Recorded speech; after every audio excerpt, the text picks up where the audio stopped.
Hello students, welcome back to my channel. तो आज हम इस वीडियो में द जनरल प्रोलॉग जो कि ओपनिंग पार्ट है ऑफ द कैंटरबरी टेल्स का, जिसे जॉफ्री चौसर ने 14वीं सेंचुरी में लिखा है। ये जो जनरल प्रोलॉग है, इसमें उन पिलग्रिम्स यानी यात्रियों की इंट्रोडक्शन दी है जो यात्रा के दौरान कहानियाँ सुनाते हैं।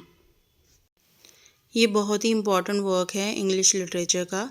ये टॉपिक बहुत सारी यूनिवर्सिटीज़ में दिया गया है, जैसे इग्नू में ये टॉपिक MEG 01 ब्रिटिश पोइट्री में दिया गया है। ये टॉपिक बहुत सारे कॉम्पिटिटिव एग्ज़ाम्स के लिए इम्पॉर्टेंट है, जैसे UGC net, IGNOU exams, KVS exam and so many. तो इस वीडियो में मैंने नोट्स प्रोवाइड किए हैं जो कि एग्ज़ाम पॉइंट ऑफ व्यू से बहुत इम्पॉर्टेंट है, और उसे मैंने हिंदी में एक्सप्लेन किया है। आई होप ये वीडियो आपके लिए हेल्पफुल हो। तो आइए स्टार्ट करते हैं इस वीडियो को। द कैंटरबरी टेल्स जो कि जॉफ्री चौसर का 14वीं सेंचुरी में बहुत ही ज़्यादा फेमस वर्क है, जिसे 1387 से 1400 के बीच रिचर्ड सेकंड के शासनकाल में लिखा गया था। कहानी लंदन के टबार्ड इन से शुरू होती है, जहाँ पे 29 पिलग्रिम्स मीन्स यात्री जो है उनका ग्रुप मिलता है। तो वह सारे जो हैं वो सेंट थॉमस बैकेट की श्राइन जो कि कैंटरबरी में है, वह वहाँ पे यात्रा कर रहे हैं। इनका मतलब होता है एक छोटा सा होटल या सराय जहाँ पर यात्री ठहरते हैं और उनके खाने और रहने की व्यवस्था होती है। और श्राइन का मतलब है एक ऐसी पवित्र जगह जो किसी संत या धार्मिक व्यक्ति की याद में बनाई जाती है, जहाँ पर लोग आशीर्वाद लेने, प्रार्थना करने या कभी कभी रोग ठीक कराने के लिए आते हैं। एग्जाम्पल आप ले सकते हो साईं बाबा, जो शिरडी के साईं बाबा हैं, उनकी समाधि को हम श्राइन कहते हैं। अब यहाँ पे थॉमस बैकेट के बारे में बताया है कि वो बहुत ही बड़े चर्च के लीडर थे, जिनका जो है मर्डर जो है वो 1170 में हुआ था। और लोग मानते थे कि जो उनकी कब्र है वो उनके रोगों को ठीक कर सकती है और अच्छी किस्मत दे सकती है। तो ये एक तीर्थ यात्रा थी, ठीक है। और 6 पॉइंट है कि जो 30th पिलग्रिम था, यानी जो 30th यात्री था, वो चौसर खुद था, ठीक है। वो भी इस जर्नी का, इस यात्रा का पार्ट था।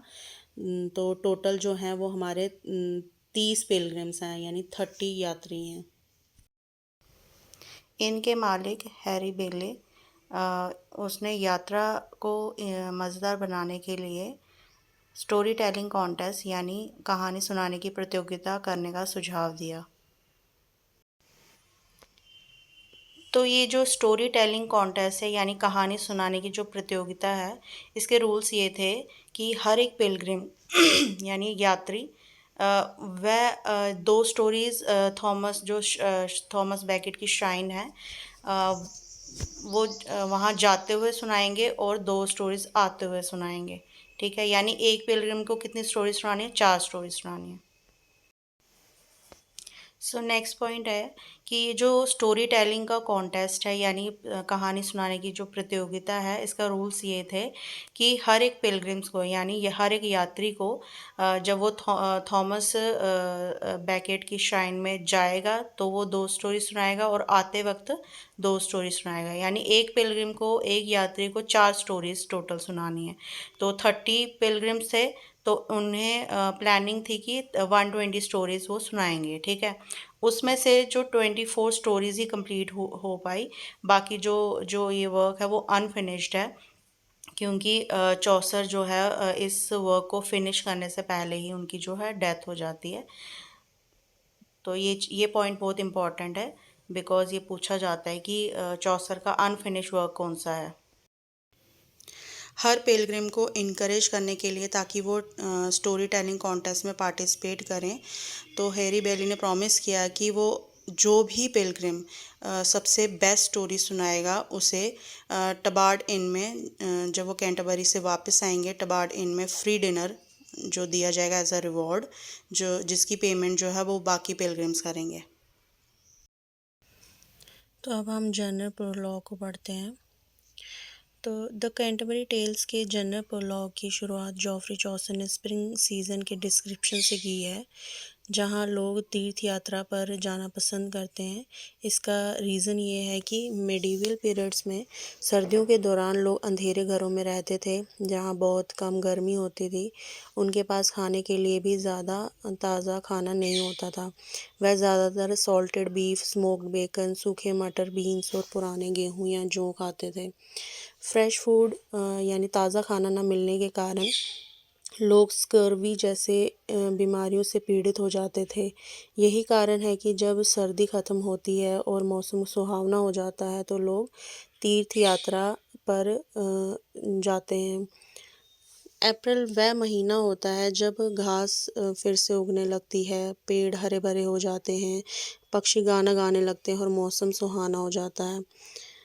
इंसान और जानवर दोनों खुशी महसूस करते हैं, ताज़ा खाना फिर से मिलने लगता है और लोगों की सेहत सुधरने लगती है। अप्रैल ना केवल यात्रा के लिए अच्छा मौसम देता है, बल्कि लोगों के अंदर एक धार्मिक भावना भी पैदा करता है, जिससे वह तीर्थ यात्रा पर जाने के लिए प्रेरित होते हैं। जनरल प्रोलॉग में लगभग 30 तीर्थयात्री यानी 30 पिलग्रिम्स का जो इंट्रोडक्शन दिया गया है, जो समाज के अलग अलग वर्गों यानी सोशल क्लास से आते हैं और लंदन के टबार्ड इन में मिलते हैं। हर यात्री अपनी अपनी कहानी सुनाता है जो उसके जो पर्सनालिटी को दर्शाता है।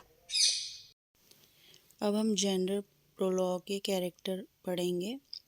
तो वैसे तो 30 पिलग्रिम्स हैं, बट हम जो है 15 के बारे में पढ़ेंगे जो इम्पोर्टेंट है, जो पेपर्स में आते हैं। तो फर्स्ट कैरेक्टर है द नाइट, फिर है the squire, the human, next है the prioress, the monk, the friar, the merchant, the clerk, the wife of death, the miller, the partner, the sergeant of law, the franklin, the ploughman, the summoner. तो start करते हैं first character से, the knight. जो knight का character है वो बहुत ही ज़्यादा रिस्पेक्टेड तीर्थ यात्री है, जिसे जॉफी चौसर ने डिस्क्राइब किया है। तो नाइट जो है वो बहुत ही बहादुर है, बुद्धिमान है, विनम्र है, मधुर बोलने वाला है, ठीक है। उसने मेडिटेरेनियन और नॉर्थ अफ्रीका जैसी जगहों पर युद्ध और धर्म युद्ध में भाग लिया है।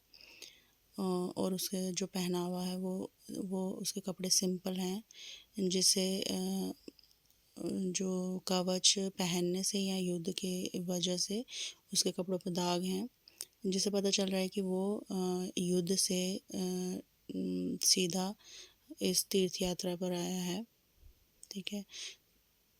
और उसे अपनी जो उपलब्धियां, जो अचीवमेंट्स हैं, उन पे घमंड नहीं है। तो यहाँ पे ये जो कैरेक्टर नाइट का वो रिप्रेजेंट कर रहा है ट्रू शिवलरी, करेज एंड लॉयल्टी को। शिवलरी का मतलब है महिलाओं और कमज़ोर लोगों का सम्मान करना, उनकी मदद करना, ईमानदार रहना और वफादार रहना, ठीक है, और बहादुरी से लड़ना।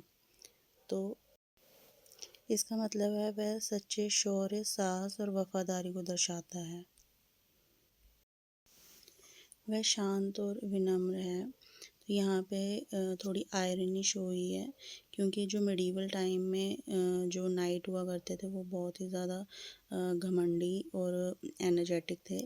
तो यहाँ पे जो नाइट का कैरेक्टर थोड़ा उल्टा है। उसने हालांकि बहुत बड़े युद्ध लड़े हैं, फिर भी उसे जो अपनी अचीवमेंट्स का या उपलब्धि का कोई भी घमंड नहीं है। अब स्क्वायर के कैरेक्टर को करते हैं। तो जो स्क्वायर है वो नाइट का बेटा है, जिसकी उम्र जो है वो 20 साल है, ठीक है। वो जवान है, खूबसूरत है, एनर्जेटिक है और वो अपने फादर यानी नाइट की तरह बनना चाहता है। तो जो उसका फादर है वो जैसे सीरियस है, फोकस है वॉर की तरफ और ऑनर की तरफ, बट स्क्वायर जो उसकी तरह नहीं है। उसे स्क्वायर को ज़्यादा इंटरेस्ट लव और प्लेजर में है। वो एक लड़की से बहुत ज़्यादा प्यार करता है और उसके बारे में वो पूरी रात सोचता रहता है। ये सब चीज़ें उसके यूथफुल इमोशंस यानी जो जवानी की जो फीलिंग्स होती हैं वो शो कर रही हैं। जो उसका रोमांटिक नेचर है वो शो कर रही हैं। और जो उसका इंटरेस्ट है लव और प्लेजर में वो शो कर रहा है। सो नेक्स्ट पॉइंट है वह गाना गाना, डांस करना, ड्राइंग करना, पोइट्री लिखना, प्लेइंग म्यूज़िक मीन्स इंस्ट्रूमेंट बजाना पसंद करता है। तो ये जो उसकी हॉबीज़ हैं ये शो कर रही हैं कि वो क्रिएटिव है, रोमांटिक है, full of youthful energy means जवानी के जोश से भरा हुआ है। तो नेक्स्ट पॉइंट है स्क्वायर, चमकीले और रंग बिरंगे कपड़े पहनता है जिस पे कढ़ाई की गई हो। जो उसका डिज़ाइन वो ऐसा लगता है जैसे स्प्रिंग सीज़न में फूलों से भरा हुआ खेत हो। तो ये जो इमेज है वो शो कर रही है वो फैशनेबल है, अट्रैक्टिव है और वो खुश मिजाज जवान लड़का है। सो आज इस वीडियो में इतना ही। पूरे कैरेक्टर करना एक ही वीडियो में थोड़ा मुश्किल है, तो मैं आपको ह्यूमन और बाकी जितने भी कैरेक्टर हैं उसके बारे में हम नेक्स्ट वीडियो में डिस्कस करेंगे।